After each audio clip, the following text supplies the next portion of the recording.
부처님을 구분할 때 바로 이 손가짐이죠. 손가짐.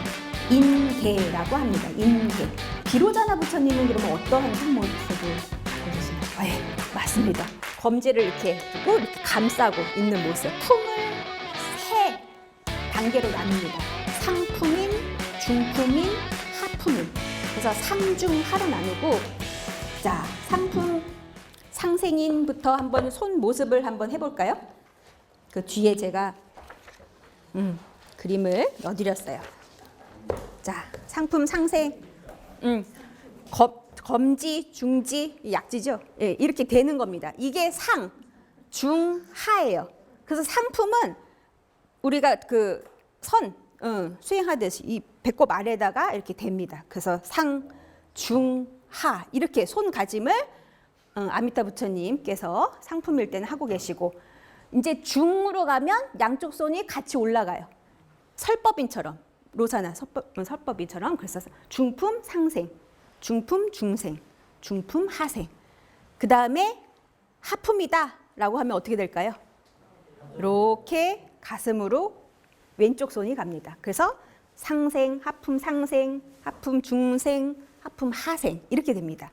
그래서 우리나라 고려시대 불화에서 가장 많은 수인을 볼 수 있는 게 어떤 모습이냐? 바로 바로 이렇게 됐네요. 네, 바로 하품 중생인이 가장 많이 있습니다. 예, 그래서 하품 중생인. 네, 부처님 상을 우리가 고려시대 불화에서 가장 많이 보실 수가 있습니다. 자, 이렇게 나눠서 한다는 거죠. 그래서 참선하는 수인, 설법하는 수인, 설법하고 이끌어가는 수인 해서 이렇게 품계를 나눠서 우리가 아미타 구품인이다라고 말을 합니다. 자, 그 다음 넘겨서요. 네. 자, 그러면 아미타 불화라는 게 어떤 건지 이제 본격적으로 아미타 불화에 대해서 얘기를 해보겠습니다. 이 미타 신앙에 근거해서 살아서는 무병장수하고, 그렇죠? 예, 건강하게 오래 살기를 빈다는 거죠. 그다음에 죽은 다음에는 극락왕생하기를 바라는, 원하는 뜻에서 이렇게 서방정토에서 주재하고 계시는 아미타 부처님을 중심으로 그린 그림, 그것을 아미타 불화라고 얘기를 합니다. 자, 그 아미타 불화는 그러면 무엇을, 어떤 경전을 근거로 해서 그리느냐? 바로 이 세 가지 경전을 갖고 그림을 그립니다. 그래서 정토 삼부경이라고 해요. 이거는 경전의 이름은 아닙니다. 명칭은 아니에요. 요 세 가지를 합쳐서 정토 삼부경이라고 하는 거예요. 예, 어떤 거냐 하면 무량수경, 관무량수경, 아미타경, 요 세 가지를 바로 정토 삼부경이다라고 얘기를 합니다.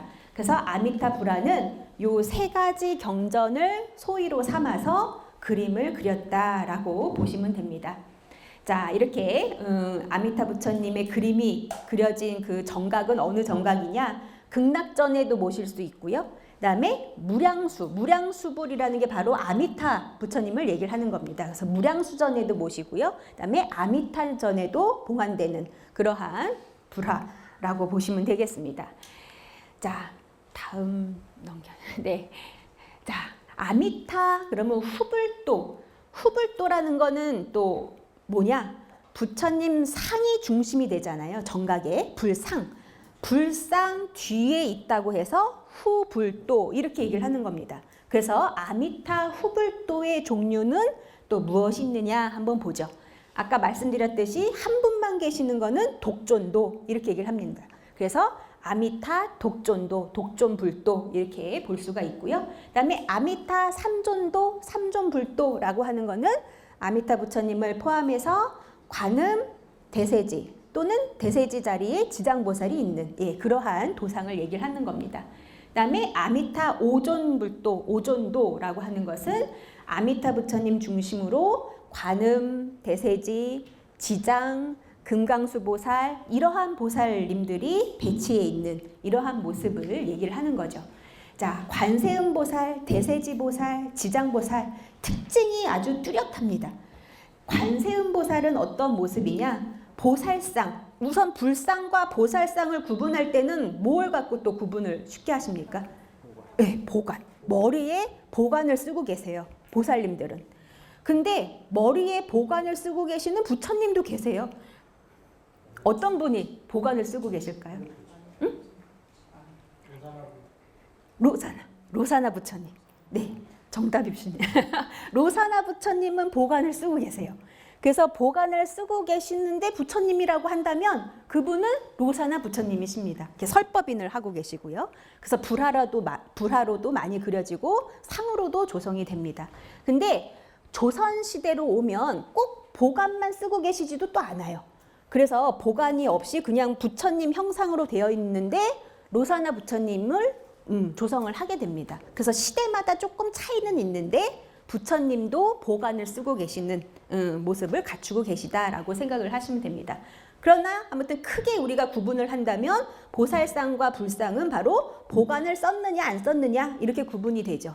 그 다음에 또 구분을 할 수 있는 게 영락장식이 막 구슬이 막 장엄을 많이 하셨습니다. 예, 보살님들은 화려하죠. 그 다음에 또 보살을 구분을 짓는 게 보관에 어떠한 표현을 하고 있느냐라는 거죠. 그래서 관세음 보살상은 보관, 관에 아미타 부처님이 새겨져 있어요. 그래서 무량수 한구가 표현이 되어 있습니다. 무량수불이. 그 경전 안에 내용이 나와 있습니다. 경전에. 그래서 무량수불 한구를 모셨다라고 얘기가 되고 있어요. 그래서 무량수불이 항상 표현이 되죠. 그분은 관세음 보살님이십니다. 대세지 보살님은요, 저기 써 있다시피 정병이 표현되어 있습니다. 정병. 예, 그래서 정병이 표현되어 있으면 대세지 보살.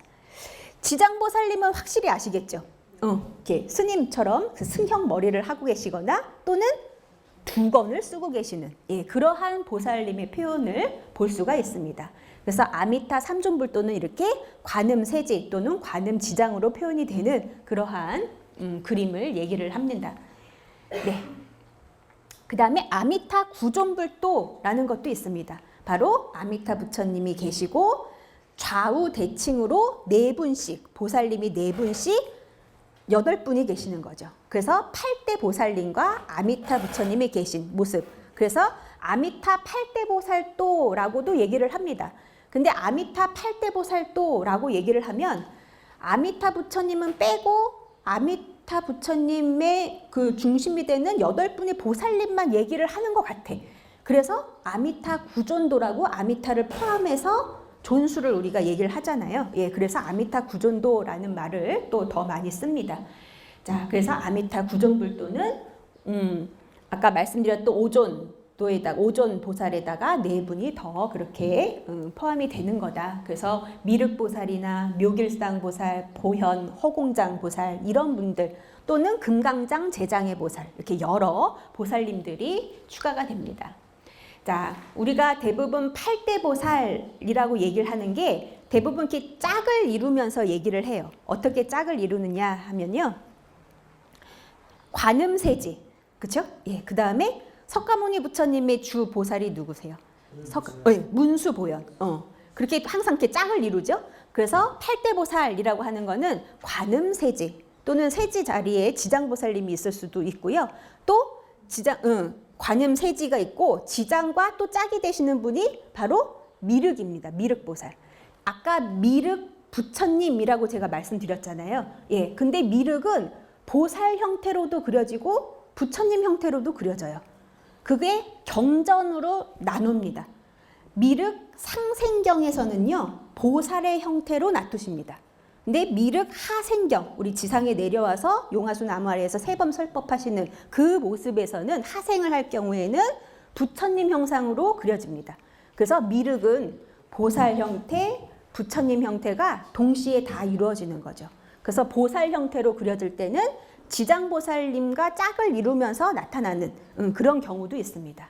그래서 아까 말씀드렸다시피 관음세지, 문수보현, 미륵지장, 그 다음에 금강장 제장의 보살, 흔히 우리가 그렇게 얘기를 합니다. 그래서 8대 보살이라고 하는 것은 이렇게 얘기를 하는데 이거는 또 어떠한 근거가 있느냐? 8대 보살 만다라경이라는 다란이 경전이 있습니다. 밀교 경전이죠. 그래서 거기에 우리가 설명을 쭉 이렇게 보면 이렇게 짝을 지으면서 나타나는 그러한 보살 명칭이 보이고 있어서 아마 이것을 근거로 해서 그리지 않았을까라고 생각을 해볼 수가 있습니다. 그 다음에 그 외에도 아미타 군도, 그러니까 여러 무리가 나타난다는 거죠. 아미타 부처님을 포함하고 여덟 분의 보살님을 포함해서 제자상이라든지 부처님의 제자상, 10대 제자상 이런 부분도 있고요. 그 다음에 대표적으로 볼 수 있는 게 바로 가섭과 안한존자상입니다. 그래서 가섭, 안한존자상이 그려진다거나 그 다음에 사천왕이 그려진다거나 우리가 그 무기를 들고 있는 우리 사천왕문 보면 네 분의 사천왕이 계시잖아요. 그분들도 그림으로 그려지고 자, 그 다음에 이렇게 아미타 부처님께서 설법하시는 모습으로 그리는 경우가 있고 아미타 부처님께서 레영하는 장면으로 그리는 지금까지 쭉 말했던 거는 설법하는 장면이에요. 그러니까 아미타 부처님이 대자 위에 앉아 계시는 모습이죠. 가부좌를 틀고. 근데 이 레영도라는 거는 레영, 영자를 맞이하러 가는 장면을 포착해서 그린 그림이에요. 극락세계로 데리고 가기 위해서 영자를 맞이하러 가는 거죠. 그래서 레영도라고 합니다. 그래서 이분은 이 모습은 앉아 계시는 모습이 아니라 입상, 서 계시는 모습으로 그려져요. 그래서 무언가를 구름을 쫙 타고 내려오신다거나 군상들과 함께 그렇게 표현되는 경우가 많이 있습니다. 이것도 똑같이 아미타 독존 레영도, 삼존 레영도, 구존 레영도 이렇게 얘기를 한다는 거죠. 이따가 그림을 보면서 또 설명을 드릴게요. 예, 그 다음에는 부처님의 모습을 우리가 봤을 때 명칭을 좀 알아야 되겠습니다. 아미타 부처님. 아미타 부처님께서 바로 이것이 1306년에 그려진 고려시대 후반기 아주 대표적인 아미타 독존도, 그 중에서 설법하는 모습을 그린 겁니다. 그래서 높은 팔각대자 위에, 팔각대자 위에 부처님께서 좌상, 앉아 계신 모습으로 아미타 부처님 한 분만 그려진다는 거죠. 그림은 안 실려져 있을 겁니다, 아마. 네. 그래서 이 부분을 보면 제가 뭐 대의에 어떤 문양이 있고 군의에 어떤 모양이 있고 뭐 그렇게 얘기를 할 텐데 대의가 어느 부분이고 군의가 어떤 부분이냐라는 것을 좀 알아야 되겠기에 한번 이렇게 부분 명칭을 적어와 봤습니다. 먼저 위에서부터 쭉 한번 볼까요? 부처님 머리 뒤로 둥그런 원이 있습니다. 그걸 뭐라 그러냐? 바로 광배라고 하는데 머리 뒤에 있어서 두광 이렇게 얘기를 하는 겁니다. 두광 말고 이게 살짝 보이시죠? 그 크게 원이 또 하나가 또 있습니다. 뒤에. 그렇죠? 선이 살짝 색깔 차이가 조금 나죠? 그래서 선이 이렇게 살짝 거 있는데 그것은 우리가 신광, 몸에 나타나는 광배다라고 해서 신광 또는 거신광 이렇게 얘기를 하는 겁니다. 그래서 아미타 부처님에서 우리가 볼 수 있는 그 광배는 두광과 신광이 이렇게 존재를 합니다. 그 다음에 머리에서 보면요, 머리 두상에서 보면요, 머리카락이 나발 형태가 쭉 이렇게 있잖아요. 머리가 있고 그 다음에 여기가 바로 머리죠. 그 다음에 여기 반짝반짝거리는 뭔가가 있습니다. 그렇죠? 그 다음에 위에 또 한 개가 뭐 이렇게 뿔뚝 올라와 있어요.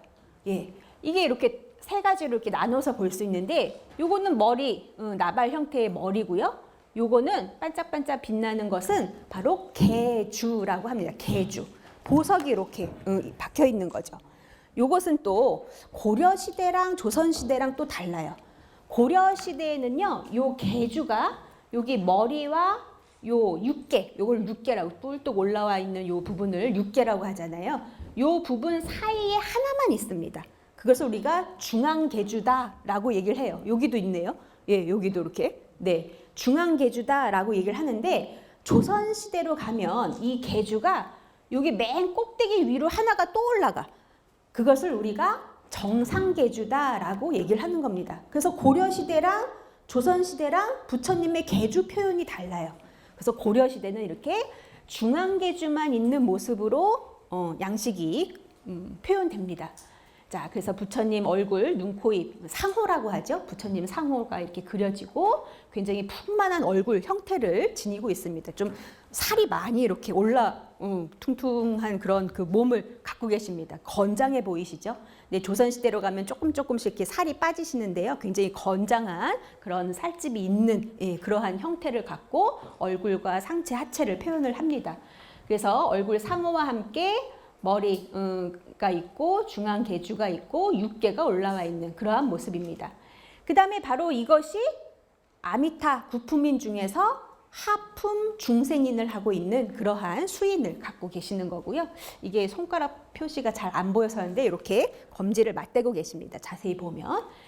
그 다음에 여기 보면요. 옷을 입고 계세요. 법의, 불의 뭐 이렇게 얘기를 하는데 이 가사, 우리가 통칭해서 가사라고 얘기를 하죠. 이 가사를 명칭을 좀 나눠서 봅니다. 그래서 우리가 삼의, 그러니까 원래 그 스님들도 삼의로 그렇게 입으신다고 이렇게 경전 계율상에도 나와 있는데 그렇게 삼의를 입고 계신 가사를 표현을 할 때 조금 더 회화로 표현할 때는 조금 더 과장하고 화려하게 그렇게 치장을 하게 됩니다. 그래서 붉은색, 녹색, 청록색 이렇게 색을 올린 다음에 그 여러 가지 문양을 이렇게 시문을 하는데요. 먼저 붉은색으로 표현된 요 부리는 우리가 대의라고 얘기를 합니다. 대의. 붉은색으로 이렇게. 그 다음에 오른쪽 팔이죠. 오른쪽 팔에 걸쳐진 요 옷, 약간 녹색빛을 띱니다. 이것을 상의라고 얘기를 합니다. 상의. 그 다음에 여기는 또 다른 옷이에요. 요거는 승각기 또는 승가리, 엄액의 이렇게 얘기를 하는 겁니다. 그래서 요 가장 안에 입는 네이라고 보시면 돼요. 가장 안에 입는 네이. 그 다음에 여기 부분이 또 다릅니다. 요 무릎, 왼쪽 무릎에 나타나는 또 색깔로 조금 구분도 가능하죠. 이건 조금 진한 녹색으로 이렇게 칠해지는데요.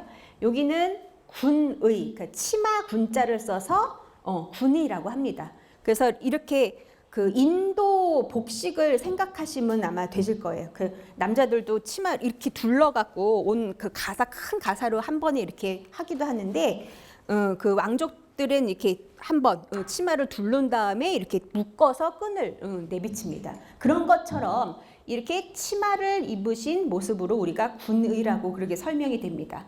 그래서 순서를 따져 본다면 가장 안에 요 승각기, 승가리를 입으시고 그 다음에 군의를 그 위에다가 그 치마 이렇게 둘르듯이 걸치시고 그 다음에 상의를 입으시고 양쪽 어깨에 근데 여기만 보이는 거죠. 상의를 입고 그 다음에 가장 큰 대의라고 하는 이 붉은색 옷을 입으시는 겁니다.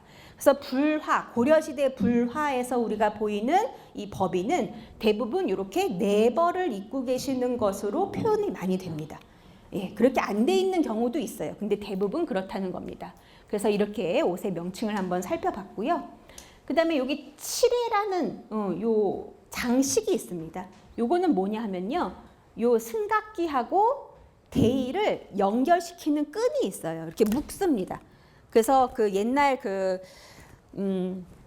가사 뭐 통도사에도 있고 이렇게 가사 그 스님들이 입으셨던 가사가 있는데 거기서 이렇게 승각기 끈이 이렇게 장식으로 나타난 것이 또 지금도 남아 있거든요. 그래서 그것을 보면 이렇게 그 묶어서 여기다 그 끈을 묶어서 가사를 이렇게 둘르신 모습으로 되는데 요 끈을 묶은 다음에 장식을 이렇게 합니다. 그래서 그것을 칠해 장식, 칠해 이렇게 얘기를 하는 겁니다. 그래서 회화에도 이렇게 표현이 되고 있어요. 그래서 이것을 칠해라고 얘기를 하는 겁니다. 뭐 이거는 연꽃 대자인 거는 아시겠고요. 그 다음에 여기 밑에는 육각 대자나 팔각 대자의 화려한 모습을 이렇게 갖추고 있습니다. 자, 이 불화는요 아미타 부처님 독전도로서 1306년이라는 절대 연도를 갖고 있습니다. 어떻게 아느냐? 여기에 쓰여져 있어요. 여기 이렇게 뭔가가 이렇게 좀 밝게 이렇게 점처럼 보이시죠? 이게 바로 화기라는 겁니다. 화기, 그림의 기록. 그래서 고려시대는 양 옆에다가 금리로 이렇게 글씨를 써놨어요.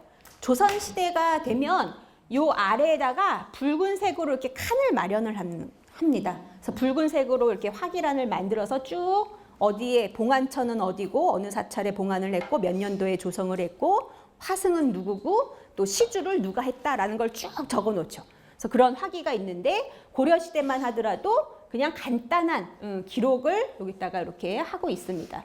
여기에 기록은 어떻게 돼 있냐? 권복수, 시주질 권복수 이렇게 써 있어요. 그래서 이거는 시주를 권복수라는 사람이 했다라는 얘기도 있고요. 근데 여기서 보면 시주권하고 한참 띄어서 복수 이렇게 쓰여져 있거든요. 그래서 권복수라는 거는 이름이 아니다.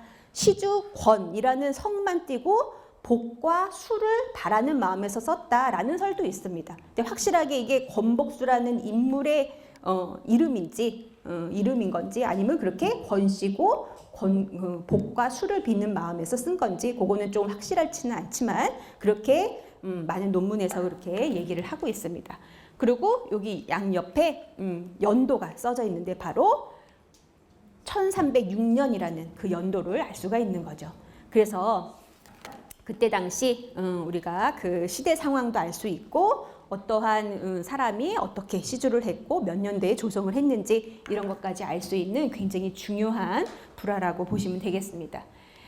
자, 아미타 독전도 중에 또 이렇게 엄청난 큰 크기를 갖고 있는 여기 사이즈를 보면요. 177.9 그다음에 106.9cm나 되는 고려시대 독전 불화입니다. 왜 엄청난 크기다라고 하냐 하면요. 대부분 고려시대 불화는 100cm, 그러니까 1m죠. 1m에서 크게는 1m 50 정도 사이즈를 대부분 평균 사이즈를 갖고 있습니다. 근데 이거는 훨씬 더 커요. 독전도가. 그래서 독전도가 이렇게 큰 사이즈를 갖고 있는 크기를 갖고 있는 상은 별로 없습니다. 그래서 굉장히 또 그 크기 때문에 압도당하는 그러한 모습을 갖추고 있는데요. 또 한 가지 더 눈에 띄는 거는 바로 문양입니다. 문양. 여기에서 요 부분을 확대해서 본 건데요. 여기 부분을 확대해서 보면 이러한 문양과 색이 보이고 있습니다. 정말 화려하지 않습니까? 이 붉은색 가사, 그 다음에 붉은색 가사와 아주 색이 이건 천연 재료로 했기 때문에 아주 맑고 투명합니다. 예전에는 다 석채로 이거를 색을 올렸거든요. 석채라는 거는 돌가루를 곱게 빠서 악효물에다가 섞어서 색을 올리는 겁니다. 그래서 발색이 굉장히 아주 투명하게 올라오고요. 탁해지지 않고 그리고 돌가루기 때문에 좀 반짝반짝 빛도 납니다.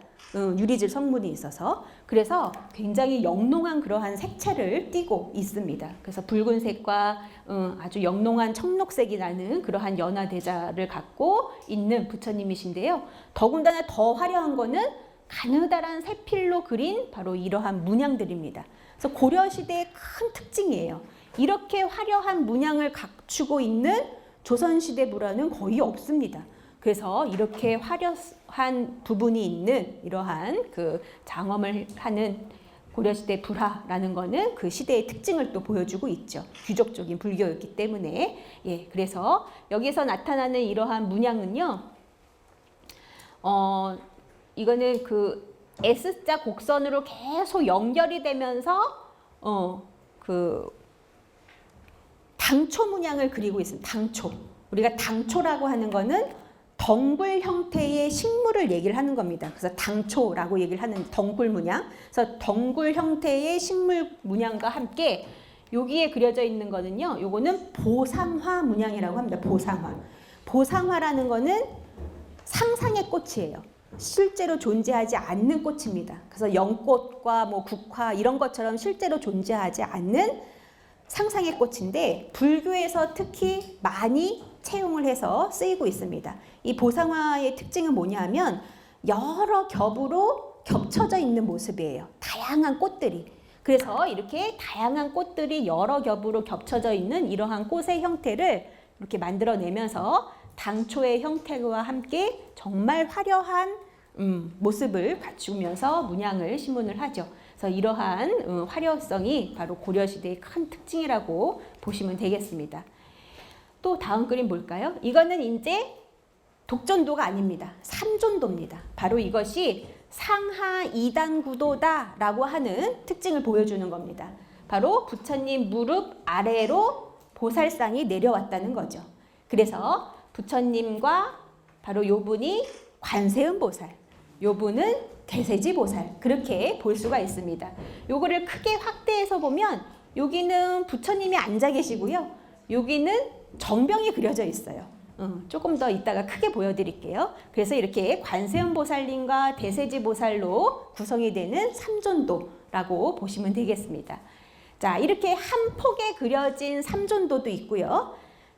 또 이렇게 세 폭으로 나눠져서 그린 삼존도도 있습니다.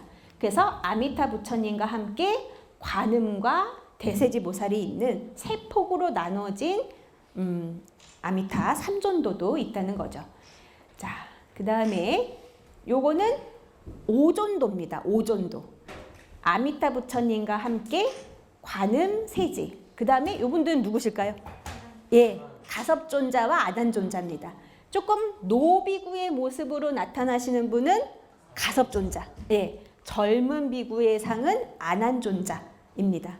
근데 가섭존자, 아난존자의 위치가 바뀌어지기도 해요. 그래서 부처님 왼쪽으로 가섭존자가 대부분 많이 오죠. 근데 여기서는 아난존자가 또 왼쪽으로 가 계십니다. 그래서 요거는 또 바꿔지기도 합니다. 그래서 이것을 우리가 오존도라고 이렇게 얘기를 하는 겁니다. 이거는 특이하게도 관음 세지 보살이 앉아 계시는 좌상으로 또 그려집니다. 그래서 굉장히 다양한 이러한 그 형태를 갖추게 되죠. 그 다음에 요거는 바로 구존도라고 하는 겁니다. 그래서 부처님이 계시고 무릎 아래로 딱 대칭돼서 8분의 보살님이 자리를 하고 계십니다. 자, 여기서 보면 살짝 보이시겠지만 여기가 부처님 상이 있고 정병이 있습니다. 바로 관음과 세지. 그 다음에 요 뒤에 계시는 순차적으로 보면 요 분은 문수와 보현, 미륵과 지장, 금강장, 제장애 이렇게 봅니다. 금강장, 제장애 보살은 이렇게 금강저를 손에다가 이렇게 들고 계십니다. 금강저가 이게 금강저입니다. 요게 그 무기류죠. 그래서 요거를 손에다가 이렇게 쥐고 계시는 양쪽 손에다가 이렇게 대부분 표현이 되고요. 그 다음에 미륵 보살은 여기 보관에 부처님의 그림이 그려졌어요. 5분이 그려져요. 그래서 오불관이라고 합니다. 오불관. 그래서 오지관, 오불관 이렇게 얘기를 하는데 5분의 부처님이 그려진 보관을 쓰고 계시는 보살, 바로 미륵 부처님, 미륵 보살님. 그래서 미륵 보살님이 여기 계시고, 요거는 다 아시겠죠? 2권을 쓰고 계시는 지장보살. 네, 여기는 문수와 보현, 그 다음에 관음세지. 그래서 대칭이 아주 정확하게 이루어진 보살상이 배치가 되면서 아미타 부처님 포함해서 8분의 보살님, 바로 아미타 구존도다라고 얘기를 하는 겁니다. 자, 크게 확대를 해보면 이렇게 보입니다.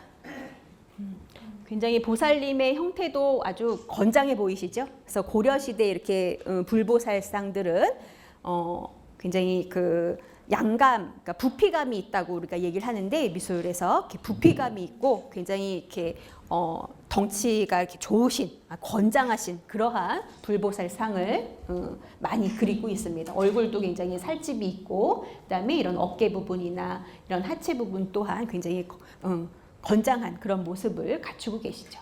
네. 자, 이러한 그 구존도도 있는데, 여기는 또 뭐냐 하면 순서가 조금 계시는 순서가 좀 바뀌었어요. 어떻게 바뀌느냐? 요 앞에 계시는 2분은 아까 관음과 세지였잖아요.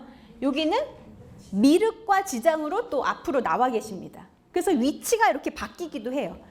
똑같이 이렇게 딱 정해진 게 아니라. 그래서 여기 앞에, 맨 앞에는 미륵 보살님과 지장 보살님이 서 계시기도 한다. 그래서 그 위치는 바뀌어질 수 있다라고 보시면 되는 겁니다. 많이 이렇게 훼손도 되고 했지만 이 고려시대 아주 중요한 구존도인데요. 여기 미륵 보살님을 보면 우선 손에 이렇게 연꽃을 양쪽 손에다가 이렇게 받들고 계십니다. 붙잡고. 이러한 모습은 석굴암에서도 미륵 보살님이 이렇게 연꽃을 들고 계세요. 그런 것처럼 이 미륵 보살은 지물로서 대부분 연꽃가지를 들고 있거나 아니면 이거를 그 연화인이라고 하거든요. 연꽃을 들고 있는 수인이다. 그래서 연화인이라고 하는데 연꽃을 들고 있거나 연꽃 봉오리를 받들고 있거나 이러한 모습으로 대부분 많이 그려집니다. 불화에서. 그래서 이것을 우리가 보살의 형태로서 봤을 때 미륵보살님을 알 수가 있는 거죠. 지장보살님은 이렇게 보주, 이렇게 동그랗게 이렇게 투명한 보주가 보이시죠? 예, 그래서 보주를 이렇게 들고 있는 모습으로 지무를 표현을 합니다. 자, 그 다음에는 이거는 설법도가 아니라 레영도입니다. 레영도. 아까 레영도가 뭐라 그랬죠? 영자를 맞이하러 내려가는 장면을 딱 포착해서 그린 그림이에요. 그래서 이렇게 손을 아래로 이렇게 향하고 있고요. 영자를 맞이한다는 그러한 포즈를 취하고 계신 거죠. 그래서 입상의 형태로 서 계시는 모습으로 레영도를 그립니다. 자, 이 불화 아주 독특합니다. 얼굴의 그 상호의 표현도 그 부처님의 상호 표현이 굉장히 강인한 그러한 모습을 띠고 있고요. 그 다음에 이 가사의 표현도 아까는 4벌을 입고 계시는 걸로 대부분 표현이 되는데 요거는 이렇게 2벌을 입고 계시는 모습으로 표현이 되고 있습니다. 그래서 붉은색 가사와 녹색의 하의만, 군의만 입고 있는 그러한 모습이고 그 다음에 굉장히 이렇게 동글동글한 이런 문양이 많이 이렇게 그려졌었는데 요거는 굉장히 큼지막하게 그려진 이러한 무늬도 그려진 모습인데요. 그런 부분에서 굉장히 독창적입니다. 또 한 가지 독창적으로 우리가 볼 수 있는 게 요 밑에 하단입니다. 대부분 요거 밑에 하단에는 연꽃 대자를 갖고 계십니다. 그래서 양쪽 발에 연화 대자가 이렇게 그려지죠. 어떤 거냐 하면 다른 거를 보면요. 이렇게 연화 대자가 대부분 이렇게 그려지거든요. 고려시대 불화 다 그렇습니다. 거의. 이것 말고도 다른 거 보면 이렇게 연화 대자가 다 그려지잖아요. 근데 아까 보셨던 이 불화는요. 연화 대자가 아니라 이거는 연잎입니다. 연잎. 연잎을 깔고 바닥에 연잎을 깔고 양쪽 옆에는 연꽃이 이렇게 피어 있고요. 그래서 여기가 어떤 공간임을 설명해 주고 있어요. 바로 연지, 연못 위에 서 계신 모습을 이렇게 설명을 하고 있습니다. 그래서 여기 조금 어두워서 잘 안 보이는데 여기 희미하게 약간의 이렇게 물결의 모습도 이렇게 보이고 있거든요. 그래서 이게 세월이 많이 지나면서 많이 퇴색하고 탈락이 돼서 많이 훼손이 됐지만 그러한 물결의 모습 또한 여기가 연지 위에 서 계시다라는 그런 설명을 해주고 있다는 겁니다. 자, 이렇게 부처님의 상호의 표현, 그 다음에 연꽃의 모습이 너무 아름답습니다. 여기 있는 것을 크게 이렇게 보면 정말 아주 생동감이 있죠. 생생하죠. 예, 그러한 연꽃의 표현. 그 다음에 이거는 아까 보셨던 커다랗게 보이는 이거를 크게 확대하면 이렇게 화려한 아까 뭐라 그랬습니까? 보상화 당초문. 예, 보상화 당초문이 이렇게 그려집니다. 이런 꽃은 실제로 존재하지 않는 꽃이잖아요. 그렇죠? 예, 이렇게 보상화 문양이라고 하는데요. 보상화 당초의 모습을 크게 원형을 이루면서 그리고 있는 그러한 불화입니다. 대부분 기본적인 스타일은 바로 이겁니다. 레영도라고 하면 이러한 모습을 갖추고 있다는 거죠. 그래서 오른쪽 손을 아래로 향해서 내려드리고 있는데 바로 요 아래는 영자가 있는 그러한 그림도 많이 그려집니다.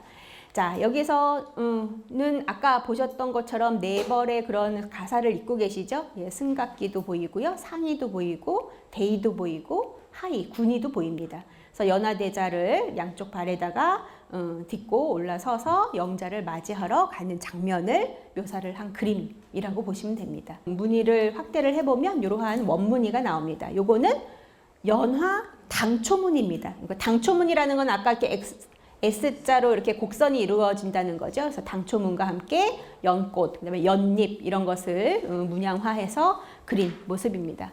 대부분 연화 당초문이 고려시대 부처님 불의에 나타나는 문양 중에 가장 빈도수가 많이 나타납니다. 그래서 연꽃과 이러한 당초의 형태가 어우러진 이러한 문양들이 많이 그려지죠.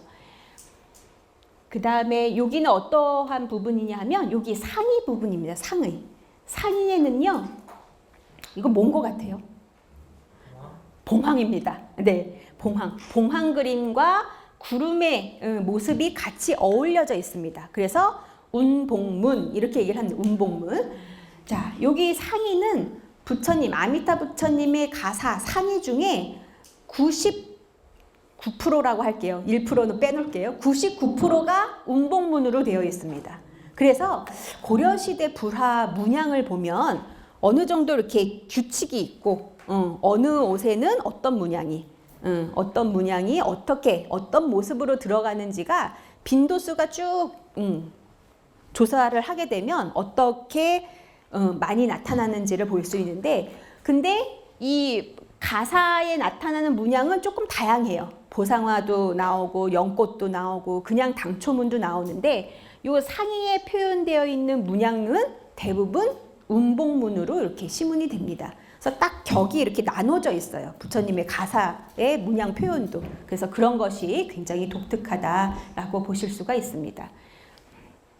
또 하나는요, 예, 여기 승각기 문양입니다. 여기 부분이죠. 예, 요거 승각기라고 아까 말씀드렸는데, 승각기에는 이렇게 단에는 반원형을 이루면서 꽃의 모습을 나타내고 있고, 여기 이렇게 당초의 형태가 또 그려져 있습니다. 요거는 파도문이에요. 파도문. 그래서 파도물, 그 물결의 문양도 이렇게 그려지고, 그래서 승각기는 이렇게 그 다양한 이런 그 옷의 문양과 함께 요 끝 단, 이게 단이라고 제가 쉽게 얘기를 하지만 원래 가사에서는 맨 가장자리를 연이라고 합니다. 연. 그 연 부분에 해당하는 그 부분에 이렇게 채색을 하면서, 이거는 금문양이 아니라 대부분 이렇게 채색을 하면서 그림을 문양을 그렸다라고 보시면 되겠습니다. 자, 그다음에 독존도 말고 이렇게 삼존도도 레용도가 존재를 합니다. 그래서 아미타 부처님과 관세음보살, 지장보살로 되어 있는 삼존도입니다. 여기 아래 하단 보면 뭡니까? 바로 영자가 있습니다. 그래서 이렇게 하단으로 쭉 이렇게 시선을 가다 보면 부처님 그 계주에서 이렇게 쭉 광이, 석이라고 합니다. 석이가 쭉 비춰지는데 바로 이 영자를 비추고 있습니다. 그래서 레영하는 장면을 그리는데, 바로 요 그 아래에 관세음보살님이 마치 연꽃 위에 이렇게 타세요라고 하는 것 마냥, 말을 건네는 것 마냥 이렇게 허리를 굽어서 연꽃 대자를 이 영자에게 이렇게 내려다 주는 그러한 포즈를 또 취하고 계십니다. 그래서 이렇게 아미타 삼존 레용도는 이러한 모습을 갖고 구도를 갖고 있는 그러한 설법도와 다른 구도를 갖추고 있다라는 겁니다. 또 이렇게 그냥 서 계시는 모습도 있습니다. 그래서 아미타 부처님과 함께 관음과 대세지 보살의 모습이 확실하게 이 보관에서 표현이 되죠. 그래서 부처님 그 다음에 정병의 모습이 이렇게 보입니다. 네. 또 이거는 구존도, 레영도도 이렇게 구존도가 있습니다. 그래서 부처님과 함께 관음세지, 여기는 금강절을 이렇게 들고 계시는 모습이 이렇게 보이는데, 이분은 아마 금강장 제장의 보살로 표현을 한 것 같아요. 그래서 관음과 세지, 여기가 문수보현이 되겠고요. 문수보현. 그 다음에 미륵지장이 되겠습니다. 그리고 요거는 금강장 제장이 아까 말씀드렸죠. 근데 미륵지장이라고 했잖아요. 지장보살님이 다른 보살님처럼 똑같이 이렇게 그려지기도 합니다. 그래서 지장보살이라고 하면 요 옆에 그린 것처럼 승형을 하고 있거나, 예, 두건을 쓰고 계시거나 그렇게 표현이 되는데, 이 불화에서는 바로 보살님과 똑같은 모습으로 지장보살님도 갖춰지더라. 이렇게 보관을 쓰고 보살 형태로 나타나는 지장보살님도 요거 한 점뿐만 아니라 몇 군데에서 그렇게 보이고 있습니다. 그리고 경전 사경화에서도 그런 표현이 보이고 있고요. 그래서 지장보살님도 보살의 형태처럼 보관을 쓰고 있는 그러한 모습으로도 표현을 한 예가 있다. 그래서 다 이 지장보살이라고 가서 다 그런 것만은 또 아니다라고 보실 수가 있죠. 여기서 가만히 보면 보주를 이렇게 받들고 계십니다. 그래서 보주를 받들고 있는 지장보살님으로 보든지, 아니면 어떤 분들은 이분은 지장보살님이 아니다, 그냥 관세음보살이나 다른 보살로 봐야 된다라고 하는 분들도 계세요. 근데 관세음 보살님이 여기 앞에 계시니 또 한 분이 계실 수도 있다고는 얘기를 하는데 아무튼 여러 가지 의견이 있습니다. 예. 근데 정확하게 이 보살님이 누구다라고 말하기가 좀 어려움이 있어요, 사실.